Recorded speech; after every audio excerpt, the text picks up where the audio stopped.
हाँ, तो ये क्वेश्चन जो आपको दिख रहा है, मिनिमाइज जेड इक्वल टू है ना 7x + y, सब्जेक्ट 2। अब इसमें एक्चुअली 2 वेरिएबल वाली लाइंस देखना पहले।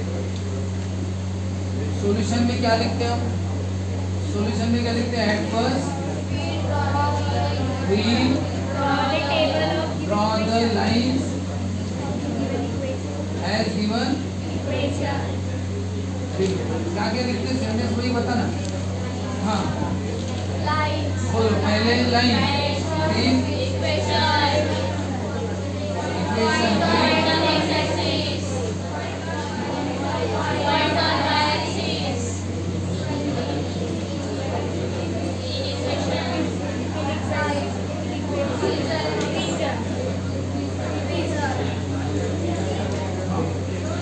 हम इसके बाद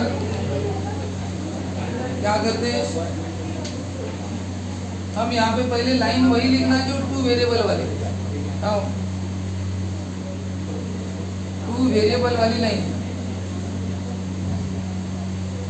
तो पहली लाइन कौन सी है 2 वेरिएबल वाली? 5x + 5। पहले ये लिखना यहाँ पे इक्वेशन, जो ऑलरेडी इक्वेशन ही दिया है ना, ये पहली लाइन।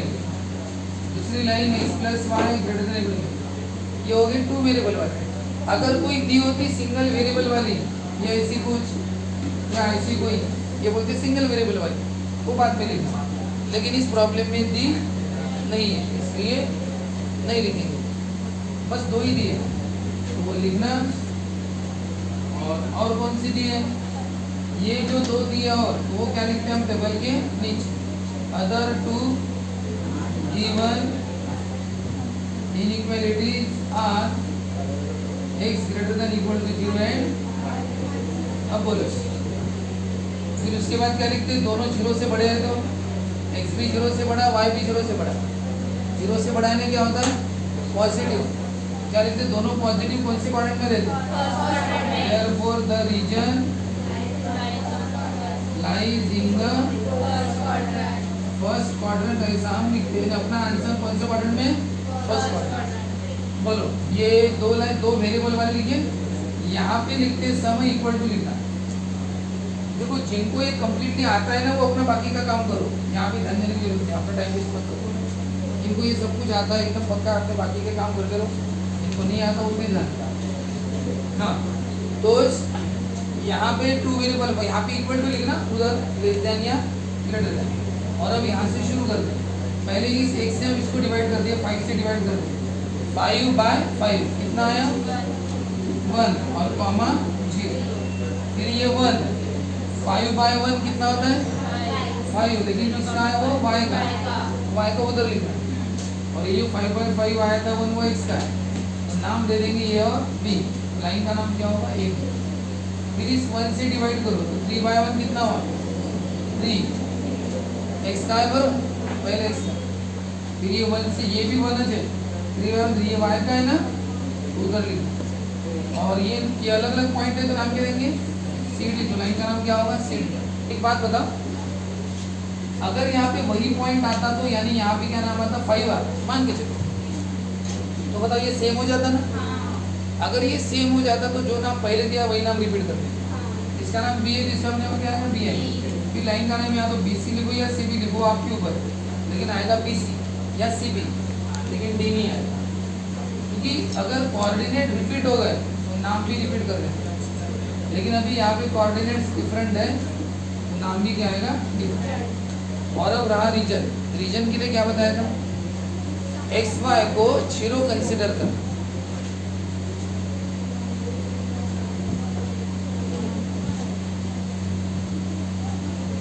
सुख एक वेळा मापू शकते,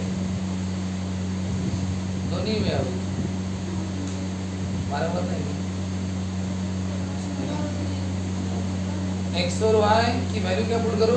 0। और ये सिंबल है इधर वाला, यानी 0 बड़ा है बोलते हैं। किससे? सही है क्या? फॉल्स है ना? 0 बड़ा है बोलते हैं 5 से, ये तो गलत हो गया। तो फॉल्स है तो क्या लिखते हैं?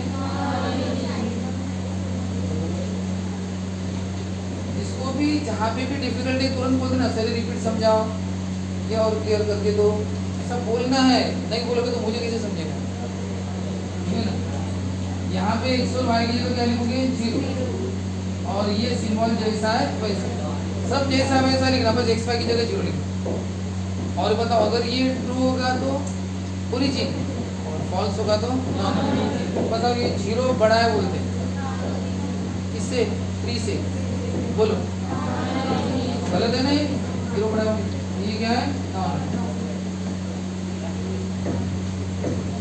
और इतना होने के बाद ये टेबल के नीचे लिखते हैं अदर गिवन, अदर गिवन है नहीं ये वाली 0 है, और ये दोनों पॉजिटिव वाली reason lies in the first quadrant. उसके बाद क्या करते हैं, ग्राफ पेपर रहेगा, ऐसा कोई कंपलसरी नहीं है, रहा तो अच्छा है, लेकिन आप अगर ग्राफ पेपर नहीं रहा तो ये 1 2 3 4 एच लेना, ये गारंटेड है। यहाँ पे चीज नहीं है, यानी scale on both axis 1 centimetre confirm है, 1 सेंटीमीटर पे लेना। अब बताओ कितना ले, ये कोऑर्डिनेट्स को स्टडी करो, ये 5 और 3 है ये वाले कोऑर्डिनेट, इसका मतलब ये छोटा सा। अगर मान के चलो ये 50 और 30 होता तो, अगर मान के चलो 0 50 या 30 ऐसा होता, तब हम 1 2 3 4 नहीं देंगे ना, 50 तो बहुत दूर जाएगा। ऐसे किसमें करेंगे 10 20 30, यहाँ पे लिखेंगे 10 यूनिट, 10 यूनिट हम लेते। अगर ये 10 20 30 10 से बढ़ रहा है ना, ऐसा लिखते हैं, लेकिन ये ऐसा है नहीं ना, 50 30 वगैरह कुछ नहीं है, मैक्सिमम 5 है, तो क्या लेंगे 1 2 3 4 5, और कितने से बढ़ रहे हैं, एक से, क्या लिखना 1 सेंटीमीटर इक्वल टू 1, और निकालो कोई लाइन, x पर 1 है और y पर 5 है, x पर 1 y पर 5, और यहाँ पे ऐसा नाम लिख देना 5x + y = 1, इसका नाम लिखना a, इसका नाम लिखना b, बराबर। दूसरे x की भी 3, y पर भी 3।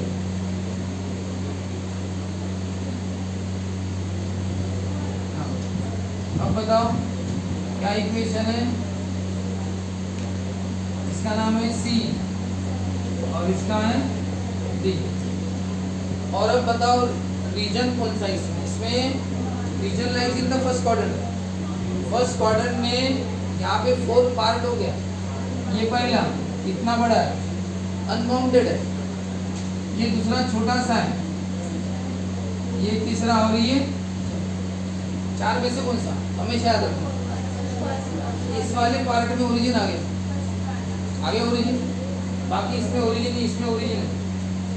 अगर यहाँ पे सबका आंसर अगर क्या आता है, ओरिजिन साइड क्या आता है, ये भी ओरिजिन वो भी ओरिजिन, सब ओरिजिन है।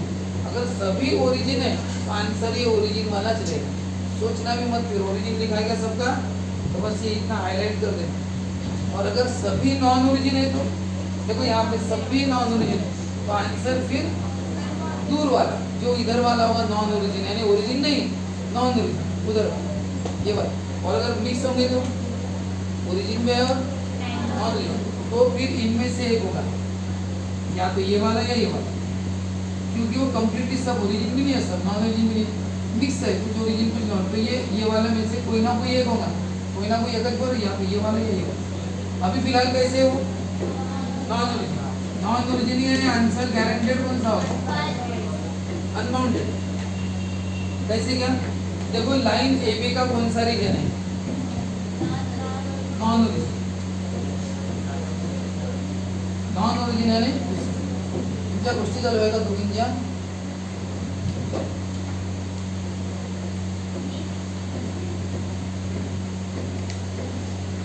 यस नॉन ओरिजिन है ना, नॉन ओरिजिन है नहीं उधर, इधर नहीं। और ये भी कौन सा है,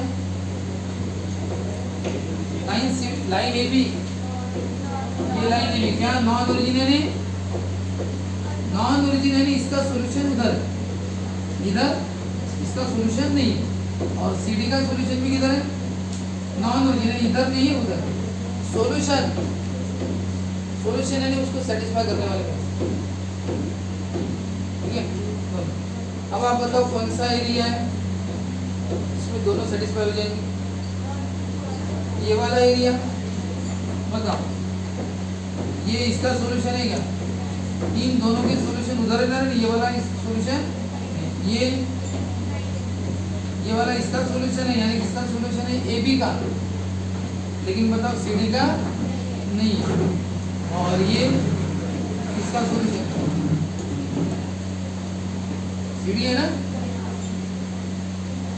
इधर का सॉल्यूशन है ये सी डी का, लेकिन ये वाला पॉइंट ए बी का सॉल्यूशन है क्या, ए बी की सॉल्यूशन इधर है ना, ये ए बी का सॉल्यूशन नहीं है, तो ये वाला पॉइंट ए बी का नहीं है, भले सी डी का है, ये ए बी का है लेकिन सी डी का नहीं है, और ये दोनों का नहीं है, और ये वाला पॉइंट यहाँ का पॉइंट ए बी का भी है और सी डी, लेकिन अनबाउंडेड रीजन को हाईलाइट कैसे करना है, अनबाउंडेड रीजन क्या करना है, ये लास्ट वाला पॉइंट है ना, ये है ना, यहाँ से इधर का कोई भी एक ऐसा लाइन खींच देना, लेकिन ये लाइन दिखे ना, यानी इसका मतलब बाद में मिटाना चाहिए, पेंसिल से एकदम हल्की सी लाइन खींच देना, और ये लास्ट वाला है इसके ऊपर ऐसा, ऐसी ऊपर से कोई भी एक लाइन, इधर से कोई भी खींचना, पर एक्चुअली एकदम हल्की सी लाइन चाहिए, वो भी मिटानी होती है, और यहाँ से ऐसा हाईलाइट करना चाहिए, कॉर्नर पॉइंट आना चाहिए, और कहाँ तक जाना, जहाँ तक वो लाइन है, कॉर्नर पॉइंट लेना है, ये कॉर्नर, और बाद में क्या करना, इरेजर से इस लाइन को मिटा देना भाई, क्यों, अरे ये अनबाउंडेड है ना, हाँ तो बस तुम लाइन रख दोगे तो गलत हो जाएगा, हाँ ये है अनबाउंडेड, ये वाला, अब इसका नाम कैसे लिखते हैं, इसका नाम है इधर अनलिमिटेड है, कौन, एक्स एक्सिस, कोई एक पॉइंट नहीं, अनलिमिटेड, इसने नाम पहले तो एक्स लेते हैं, फिर इधर आते कौन सा पहला कॉर्नर है, सी, फिर इधर आओ कौन सा कॉर्नर है, ये नहीं पता, नाम नहीं दिया, और इधर कौन सा कॉर्नर है, बी, इधर क्या लेना, वाई, लेकिन इसमें कौन नहीं पता तुम्हें, ए सी, ये वाला नहीं पता, बी और वाई, तो कौन नहीं पता, ये तो पहले इसको पता करो, वो पता करने के बाद इसको लिख पाएंगे आंसर, इसका नाम क्या दे दें, ई नाम दे दें, ई दो, के दो, यम दो, तुम्हें जो नया नाम दे दे, ए बी सी डी के बाद कुछ भी नाम, लेकिन अगर आप ई नाम दे रहे तो लिखना पड़ेगा, let E be the point of intersection of lines A B and, कौन सी लाइंस क्या देखो, और दोनों की इक्वेशन लिखो, दोनों के क्या लिखो, इक्वेशन, और डायरेक्ट जितना फास्ट सॉल्व होता है शॉर्टकट उतना करो, कोई तुम्हें से गोल्ड मेडल मिलने वाला नहीं, 10th जैसा डिटेल में सॉल्व करना नहीं है, 10th में जैसा इक्वेशन 1 2 एडिंग इक्वेशन 1 2 सब्सट्रैक्ट करो, दुनिया भर का लिखना ऐसा कुछ भी है जरूरी नहीं, सब्सट्रैक्शन करो, नीचे वाले के साइन क्या होते हैं, change, plus y minus y, answer 5x minus 1x और 5 माइनस 3 2, x की वैल्यू हाँ 2/4, यानी कितनी 1/2, और पुट x की वैल्यू लिखते ना मेरा, एक्चुअली ऐसा भी लिखने की जरूरत नहीं रहती, कहाँ पे पुट करें, 2 पे पुट करें, इसको 2 नाम दे देंगे, इतना भी लिखना पड़ता है, डायरेक्ट इक्वेशन में को y की वैल्यू पुट, x की वैल्यू पुट करो, x की वैल्यू पुट करो 1/2, ठीक, अब सॉल्व कैसे करें, प्लस 1/2 कर दिया तो क्या होता है, कितना आंसर आया अभी पता, 3 to the 6 माइनस कितना, तो बोलो पॉइंट डी के कोऑर्डिनेट्स क्या होंगे, x का y का, और यही यहाँ पे लिखना, क्या लिखना 1/2, कल का प्रॉब्लम पेपर वाला,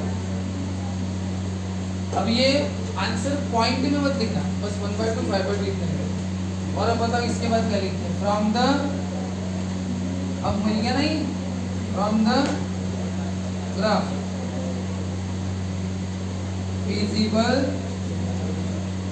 रीजन, इस फिजिबल रीजन का मतलब होता है कॉमन सॉल्यूशन सेट, ये कॉमन सॉल्यूशन सेट, यहाँ के पॉइंट्स में क्या सबको सेटिस्फाई करो, चारों को, यहाँ का तुम कोई भी पॉइंट ले लो, चारों को सेटिस्फाई करो, कोई भी, इसलिए इसको कॉमन सॉल्यूशन है, एग्जांपल लेना है तो ले लो, यहाँ का एक पॉइंट लेता हूँ, अच्छे से देखो, इसका x कितना होगा 4, y कितना होगा 3, सब में पुट करो, चारों को सेटिस्फाई करो।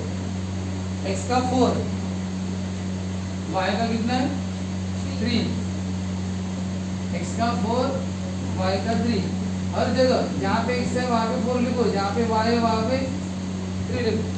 x की जगह 4, y की जगह 3, सब पे डाल डाल। अब बताओ 3 बड़ा है बोलते 0 से, सही है। 4 भी बड़ा है 0 से, सही है। 4 + 3 कितना होता है 7, 7 बड़ा है बोलते, अरे 7 बड़ा है बोलते 3 से, तो सही है ना। ये 5 4 20 + 3 23 बड़ा है बोलते 5 से, सही है ना। हाँ, तो बताओ ये एक ही पॉइंट सबको सेटिस्फाई कर रहा है ना, सबको क्या कर रहा है, सभी आंसर ट्रू आ रहे हैं, फॉल्स भी नहीं आ रहे। तो ये वाला एक ही पॉइंट सबका सॉल्यूशन है, इसलिए इसको बोलते हैं कॉमन सॉल्यूशन, सबका है ना भाई। तो क्या हो गया कॉमन सॉल्यूशन। तो ये एक नहीं है, ये एक कॉमन सॉल्यूशन नहीं है, इतने सारे, यहाँ का कोई भी पॉइंट लो सबको सेटिस्फाई करेगा, इसलिए ये कॉमन सॉल्यूशन। ये क्यों नहीं है, क्या होता है, यहाँ का एक पॉइंट 3 को करता, चौथे को नहीं करता। 4 4 है वहाँ पे, एक्चुअली 4 है, टेबल में 2 और बाहर 2, तो टोटल कितने हैं 4। तो ये वाला पॉइंट क्या करता पता है, ये CD को सेटिस्फाई करता है। CD उधर है ना, ये CD की देते, यहाँ का अगर आप कोई पॉइंट लेते जैसे कि 2, 1 लेते, ये 2 और ये 1, अगर ज्योमेट्रिकली फिगर सही है, ये 2 और 1 पॉइंट होगा, और 2 और 1 इसको सेटिस्फाई नहीं करता, और ये कौन है, हाँ, लेकिन बराबर आना चाहिए मेरे हिसाब से, 2 और 1 बराबर आता होगा तो, नहीं तो फिर ये 1 नहीं होगा तो 0.8 होगा, नहीं ये 2 और ये 0.8, ऐसा कुछ, ठीक है। और ये वाला पॉइंट बराबर CD को सेटिस्फाई नहीं करेगा। कहाँ पे CD, यही है ना। हाँ चलो, x का कितना है, यहाँ का पॉइंट, ये वाला पॉइंट, x का 2 और y का कितना है 0.8, करो करो, x का 2 और y का कितना है, बोलो 2.8 बड़ा है बोलते, किससे हो रहा है क्या सेटिस्फाई, यानी यहाँ का पॉइंट किसको सेटिस्फाई नहीं कर रहा, ये वाला पॉइंट CD को। अरे CD के इधर है ना, वो कैसे करेगा, कौन से करेंगे, CD के उधर वाले करते, इधर नहीं करते, तो बताओ। हाँ, लेकिन ये वाला पॉइंट इसे करेगा, किसको, AB को करेगा, क्योंकि वो AB के उधर है ना, AB को करेगा। जैसे 2 और 0.8 था ना, बराबर AB को, x का 2, y का 0.8, 5 2 10 + 8, 10.8, बताओ बड़ा है ना 5 से, कर रहा है ना AB को, तो वो बराबर कर लेता है सब। कहने का मतलब ऐसा है कि यहाँ का पॉइंट 3 को करेगा तो चौथे को नहीं करेगा, यहाँ का पॉइंट 2 को ही करेगा तो इन दोनों को नहीं करेगा, यहाँ का पॉइंट 3 को करेगा, इसको 1 को नहीं करेगा, यहाँ का पॉइंट सबको करेगा, इसलिए कॉमन सॉल्यूशन है। वो भी, ये भी लिमिटेड नहीं है, अनलिमिटेड है, कोई भी पॉइंट लो इधर, ऐसा अनबाउंडेड रीजन। तो लिखते कैसा है, from the graph feasible region is, बताओ क्या नाम लिखना उधर से, x, इधर आओ C, इधर कौन है E, ये B और Y, from the graph feasible x C E B Y, that is unbounded and its vertices are. बोलो x तो कुछ नहीं, लेकिन C कितना है 3 0, E कितना है और कितना है,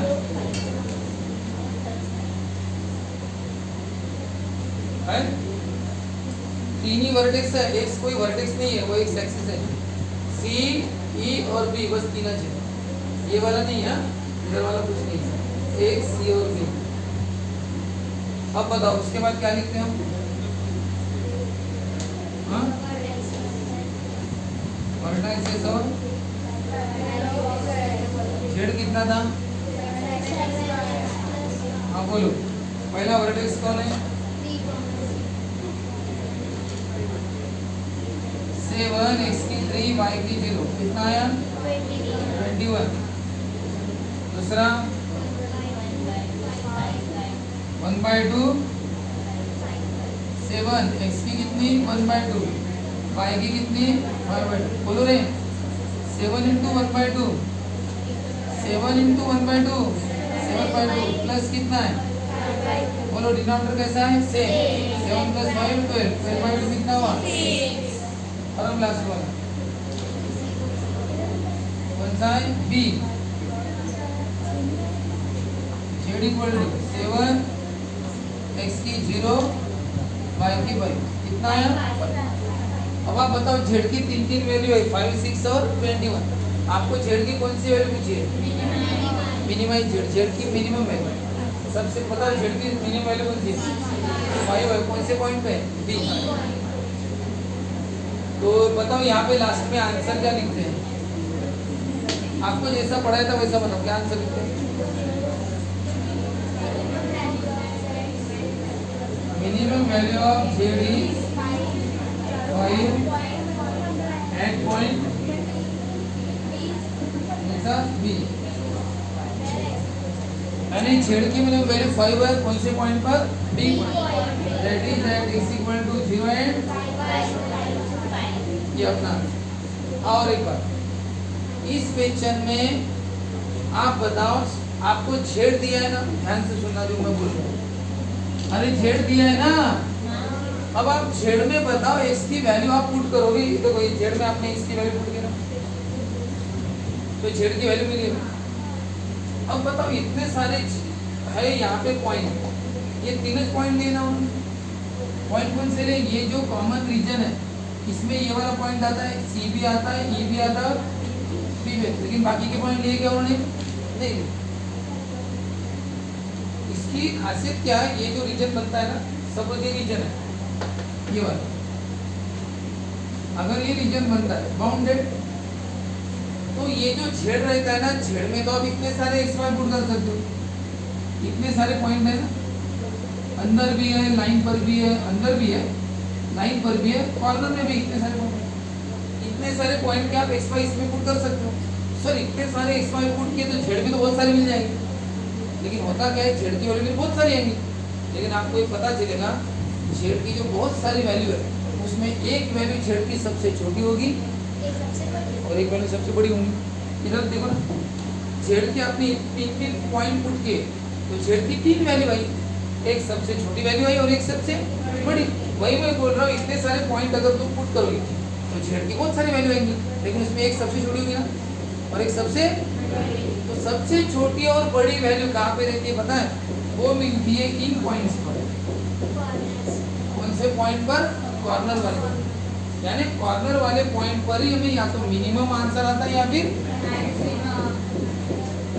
अगर आप बीच वाली वैल्यू पुट करते ना, वो देखो अगर आप बीच वाली वैल्यू पुट करोगे ना तो जेड की वैल्यू तो मिलेगी, लेकिन ना वो सबसे छोटी होगी और ना वो सबसे बड़ी होगी, वो बीच वाली वैल्यू।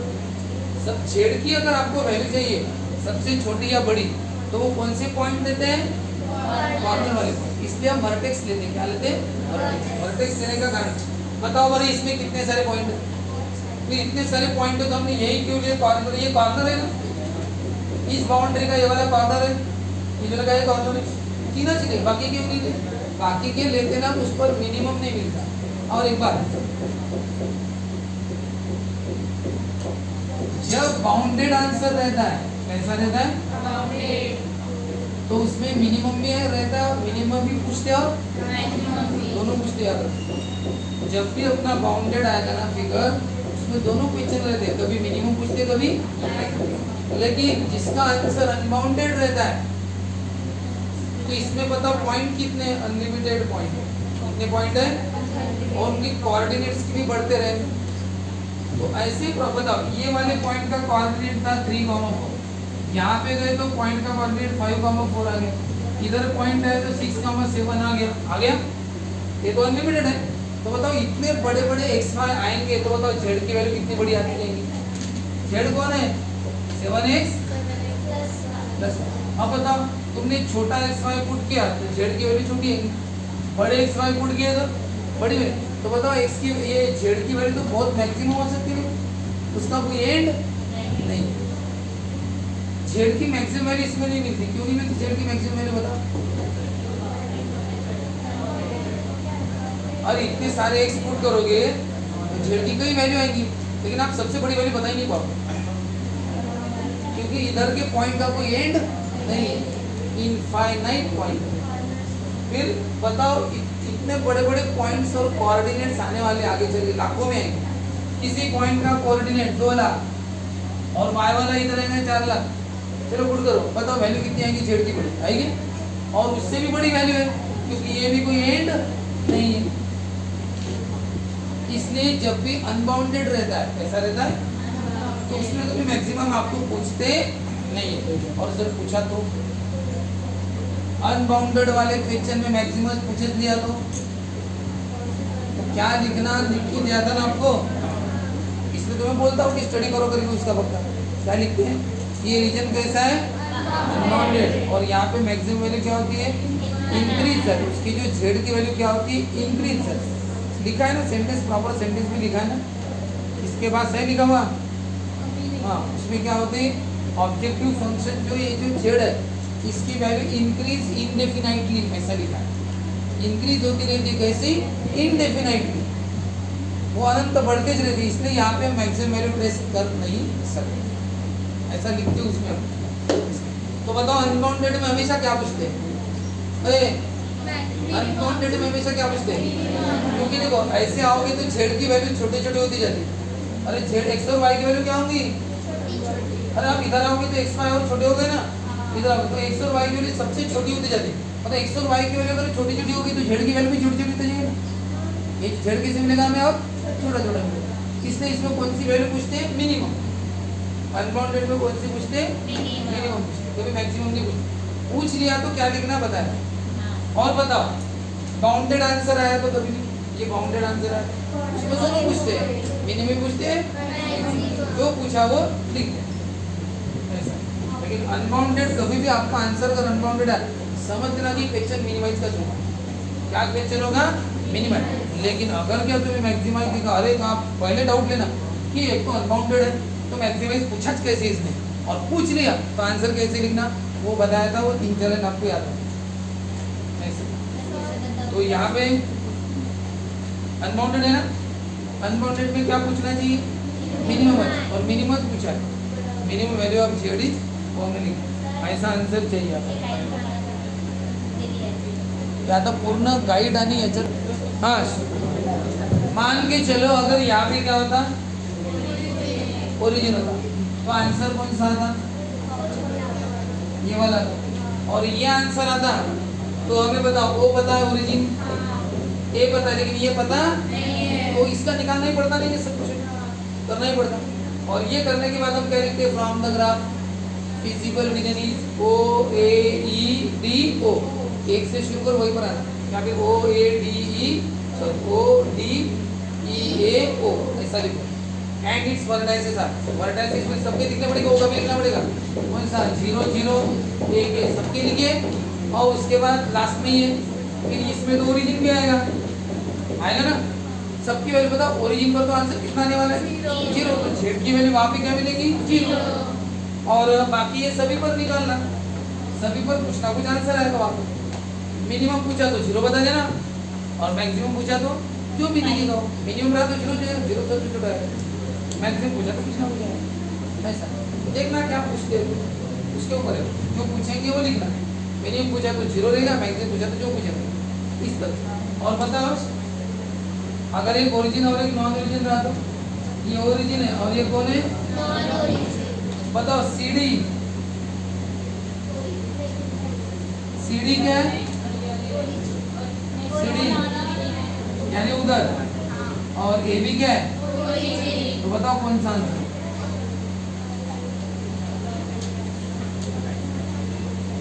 कौन सा आंसर है। और ये सीडी कैसी है, यानी उधर, और ए भी कैसा है यानी इधर, तो कौन सा आंसर है, ये इतना छोटा सा आपका answer, A B origin C D non, ये इधर वो उधर, ये वाला क्वेश्चन। तो फिर तब भी ये निकालना ही पड़ेगा, ई का कैलकुलेशन करना ही पड़ेगा। और फिर from the feasible region is D E B, फिर से डी ई बी डी, और दैट इज क्या लिखते हैं, bounded region and its vertices तीनों है, डी ई और बी, तीन ही वर्टाइसेस है, तीनों लिखना, जो भी मिनिमम या मैक्सिमम पूछा वो लिखना। तो इस तरह से हमें पहले से कुछ नहीं पता था, बराबर वो लाइन दिए, लाइन निकालो, जो भी ओरिजिन नॉन ओरिजिन बोला उस हिसाब से जो भी आंसर आता है नोट करो। अगर आपको कोऑर्डिनेट की जरूरत है तो पता कर लो और उस हिसाब से फिर ये लिख दो। तुम्हें थोड़ी पता क्या आने वाला है, उस हिसाब से लिख देना फिर जो भी आंसर है।